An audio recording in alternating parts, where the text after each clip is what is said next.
Hello दोस्तों, welcome to sleepy classes. तो दोस्तों आज हम साइंस एंड टेक के मेंस का एक क्वेश्चन देखते हैं। क्वेश्चन क्या बोल रहा है कि what are the main scientific and engineering challenges in the achieving controlled nuclear fusion.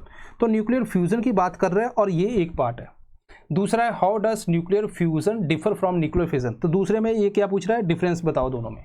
ठीक है, अब अगर हम देखें तो यहाँ पे क्या पूछा गया, व्हाट आर। तो व्हाट आर का मतलब क्या कि मुझे वो स्टेट ही कर रहा है, उसके अंदर बहुत ज़्यादा डिटेल में नहीं जाना, तो मुझे वहाँ पे पॉइंटर्स बताने हैं उसको। हाउ डज के अंदर के कैसे वो जो है डिफरेंट है। ठीक है, तो चलो ये क्वेश्चन देखते हैं। इससे पहले क्या है कि हमें ये पता होना चाहिए थोड़ा सा आइडिया कि भाई एक काम क्या होता है। देखो फिजन जो अभी न्यूक्लियर रिएक्टर में होती है, यूरेनियम को हम ब्रेक करते हैं स्मॉलर में और 3 न्यूट्रॉन रिलीज होते हैं। देन ये आगे जो है यहाँ से एक न्यूट्रॉन मैंने इस पे स्ट्राइक किया, ये रिएक्शन जो है इस तरह से आगे चलती रहती है। ठीक है, न्यूक्लियर वेस्ट यहाँ पे रेडियो एक्टिव वेस्ट जो है वो रिलीज होता है। ओके, तो ये सारी चीज़ें हैं।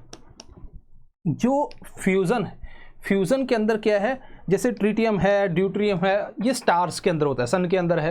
हाइड्रोजन मिलकर हीलियम बनाते हैं, जो हम जनरली पढ़ते हैं, कोर के अंदर फ्यूल होता है। तो ये उसके आइसोटोप्स हैं। अब ये हीलियम बनाया तो इसमें भी एनर्जी रिलीज होती है। ठीक है, अब दोनों को कंपेयर करो। यहाँ पे आपको क्या लग रहा है कि यार ये तो रेडियो एक्टिव है,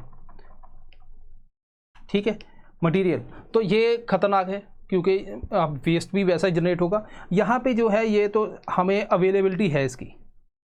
ठीक है, इतना मुझे समझ आ रहा है डायग्राम से ही। ओके, अब बात करते हैं पहले डिफरेंस की, उसके बाद मैं आपको समझाऊंगा कि यहाँ पे चैलेंजेस क्या हैं। पहले डिफरेंस देख लो, उससे पहले ये सबसे बड़ी बात वो है मेरा कोर्स साइंस एंड टेक का पूरा कोर्स, चाहे प्री हो मेंस हो, A to Z 20 से 25 घंटे का ये कोर्स है। आप चाहो तो ले सकते हो इंडिविजुअली, अब ये अवेलेबल है। 2026 के लिए अगर तैयारी कर रहे हो तो ये कोर्स बढ़िया है अगर साइंस एंड टेक को देखोगे। ठीक है, इसको मैंने बहुत ही कॉम्प्रिहेंसिव तरीके से कवर किया है और इसके अंदर हर एक चीज़ अवेलेबल है, तो आप ज्वाइन कर सकते हो। और इसके अंदर जो है आपको थोड़ा सा डिस्काउंट अभी जो करंटली है वो भी मिल सकता है 2026। ठीक है, तो आप अगर मन है साइंस एंड टेक पढ़नी है, मेरे से पढ़नी है, तो इसको जरूर ज्वाइन करना। अब यहाँ पे पहले इसको देखते हैं कि डिफरेंस क्या है। पहला मैंने आपको ये बताया कि फिजन का मतलब क्या है कि एक न्यूक्लियस, हैवी न्यूक्लियस ब्रेक हो रहा है स्मॉल में, है ना, यूरेनियम जैसे, और इसमें ज्वाइन हो रहा है। तो पहले तो ये डिफरेंस हो गया, हमने लिख दिया। दूसरा है कि फिजन की अगर बात करें तो वहाँ पे क्या था, न्यूट्रॉन स्ट्राइक कर रहा था। लेकिन फ्यूज़न, अब स्टार की, सन के बारे में सोचो, वहाँ ऐसा थोड़ी कि सन जो है जल परी की तरह बहुत ठंडा है, वो तो बहुत गर्म है। वहाँ पे टेम्परेचर इतना हाई है कि प्लाज्मा जनरेट होता है, आयन, जिस वहाँ से सोलर रेडिएशन निकलती है ना। हम पढ़ते हैं ना कि सोलर जो अपना आयंस निकलते हैं, सोलर रेडिएशन निकलती है। देन अगर आप देखोगे वहाँ पे सोलर चार्ज और उसके बाद कोरोनल मास इजेक्शन, ये सारी चीज़ें हैं। सोलर विंड जिसको आप बोलते हो, राइट, अब जिसका अर्थ के ऊपर डेफिनेटली इम्पैक्ट होता है। ओके, अब ये है तो मतलब वहाँ पे एक्सट्रीम टेम्परेचर चाहिए कि तब वो रिएक्शन होगी, राइट। लेकिन इसमें नॉर्मल है, न्यूट्रॉन स्ट्राइक करोगे तो काम हो जाएगा। एनर्जी आउटपुट को देखें तो देखो मेरा इंटरेस्ट ये है कि न्यूक्लियर फ्यूजन अगर बन जाए ना, बात बहुत अच्छी है। क्यों अच्छी है? न्यूक्लियर फ्यूजन के अंदर एक तो मुझे पता है कि भाई इसका रॉ मटेरियल अवेलेबल है, हाइड्रोजन, है ना। दूसरा मुझे ये पता है कि ये आउटपुट के अंदर भी कोई रेडियो एक्टिव मटेरियल निकालता नहीं, फिजन तो निकालता है। तीसरा ये भी है कि जो फ्यूजन है ना वो बहुत ज़्यादा एनर्जी रिलीज करती है, बहुत ज़्यादा। तो जब बहुत ज़्यादा एनर्जी ज़्यादा मिल रही है तो फिर ये क्यों नहीं, फिजन के अंदर इतनी ज़्यादा एनर्जी नहीं मिलती। फिजन में रेडियो एक्टिव है तो ये नुकसान भी कर सकता है। अगर आप फुकुशिमा वाला केस ले लो, चेरनोबिल ले लो, ठीक है। अब ये बात होगी। इसके अलावा फ्यूल सोर्स ये मैंने आपको बता ही दिया, इसमें तो यूरेनियम ये लिमिटेड है ना, बट हाइड्रोजन आइसोटोप्स तो आपको मिल जाते हैं।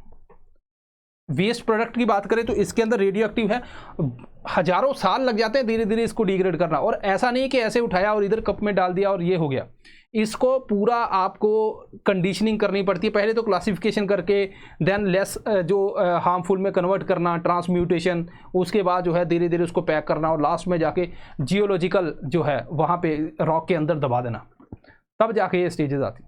सेफ्टी की बात करें तो डेफिनेटली ये वाला ही सेफ होगा फ्यूज़न, क्योंकि इसके अंदर तो हम हाइड्रोजन आइसोटोप ले रहे हैं, लेकिन उसके अंदर तो जो है खतरा है। अगर वहाँ पे कोई दिक्कत आ गई तो वहाँ पे आसपास में एयर के अंदर इतना रेडिएशन फैल जाएगा, पूछो मत। रशिया यूक्रेन की लड़ाई, अभी अफवाह फैली थी कि रशिया जो है यूक्रेन के न्यूक्लियर रिएक्टर के ऊपर अटैक करेगा। तो यूरोप ने पोटेशियम आयोडाइड की टैबलेट, जिसको एंटी रेडिएशन पिल बोलते हैं, वो बंटवा दी थी लोगों में कि जैसे अगर पता लगे अटैक हुआ तुम ये गोली चबा लेना। ये इसलिए बिकॉज वहाँ पे थायराइड ग्लैंड जो है आपका पोटेशियम आयोडाइड से आयोडीन यहाँ से चूस लेगी, वो भर जाएगी। अब जब ब्लास्ट होता है उसमें रेडियो एक्टिव आयोडीन होता है, वो आपकी बॉडी में जाएगा तो थायराइड के पास, थायराइड तो पहले से फुल है तो वो उसको अब्जॉर्ब नहीं करेंगे तो बच जाएंगे, अदरवाइज थायराइड को बहुत तेज़ी से इम्पैक्ट करता है ये। तो ये इतना खतरा है, ये आसान नहीं है। Okay, environmental impact definitely waste है, रेडियो एक्टिव वेस्ट है तो ज़्यादा ही होने वाला है, उसका नहीं होगा। कमर्शियल वायबिलिटी देखें, अभी तो भाई अभी फिजन ही चल रहा है, हर जगह रिएक्टर है, न्यूक्लियर रिएक्टर के ऊपर ही बात होती है। फ्यूज़न के ऊपर हम काम कर रहे हैं, क्योंकि फ्यूज़न को अचीव करना मुश्किल है, उसमें कुछ चैलेंजेस हैं, उसके बारे में हम डिस्कस करने वाले हैं। इंडिया के हिसाब से देखें तो फ्यूज़न तो अपना अच्छा खासा चल रहा है। तो फ्यूज़न ITR का हम पार्टनर है, ITR बेसिकली फ्रांस में है, तो इसके काफ़ी कंट्री पार्टनर है जिनमें अपना भाई चीन भी है। तो ये यहाँ पे हम कोशिश कर रहे हैं कि वो कंडीशन क्रिएट की जाए जिससे जो है हम इसको फ्यूज़न को बना पाएँ। चलो, अब डिफरेंस तो हमें पता चल गए, अब हमें क्या देखना है कि चैलेंजेस क्या हैं। हाँ, ये तो हमारा अच्छा खासा चल रहा है, लेकिन इसको बनाने के लिए कुछ चैलेंजेस हैं, उसके बारे में बात करते हैं। ठीक है, जो पहला अगर मैं बात करूँ यहाँ पे चैलेंज है वो है, देखो यहाँ पे क्या होता है कि आपको इतना पता है कि आपकी ये कन्फाइनमेंट है, ठीक है, इसके अंदर मुझे फ्यूज़न करना है। फ्यूज़न इतनी जल्दी नहीं होता, मैंने आपको स्मॉल मिलके जो है हीलियम बना रहे हैं, तो इनका जो है न्यूक्लियस है और इस न्यूक्लियस को आपस में आप कनेक्ट कैसे करोगे। ये तो रिपेल करेंगे, पॉजिटिव चार्ज को रिपेल करता है, तो इसके लिए मुझे यहाँ पे बहुत ही हाई टेम्परेचर चाहिए। ठीक है, उतना ज़्यादा टेम्परेचर जो है आपको मेंटेन कैसे करना है। चाइना ने आर्टिफिशियल सन बनाया, उसके अंदर उन्होंने बोला हमने सन से भी ज़्यादा जो है वो टेम्परेचर मेंटेन करके दिखा दिया, लेकिन उसको हम लॉन्ग टाइम तक क्या मेंटेन करेंगे, ये एक चैलेंज हो गया। दूसरा जो चैलेंज आता है कि ये जो वॉल है बाहर वाली, ये इतना हाई हीट फ्लक्स को रख पाएगी, इतनी हीट यहाँ पे जनरेट होती है, क्या ये उसको स्टोर कर पाएगी। तो ये वॉल के ऊपर भी है। ठीक है, तीसरी जो बात है कि यहाँ पे टेम्परेचर की बात होगी, वॉल की बात होगी, वो जो ये रीज़न है कि आपने एनर्जी दी और यहाँ पे एनर्जी आउटपुट आएगी। जब मान लीजिए मैं 100 की एनर्जी यहाँ पे दे रहा हूँ, क्योंकि टेम्परेचर बढ़ाना है ना, 100 की दे रहा हूँ, अब इधर 80 की रिलीज़ हो रही है, तो कौन बोलेगा आपको समझदार, वो कहेगा यार ये क्या मजाक है, आपने 100 की एनर्जी दे दी, 80 तो आ रही है, तो फिर ये कैसा कैसा एनर्जी जनरेटर हुआ, ये तो चूस रहा है एनर्जी जो हमारे पास है, तो वो आपको वो चलाने नहीं देगा।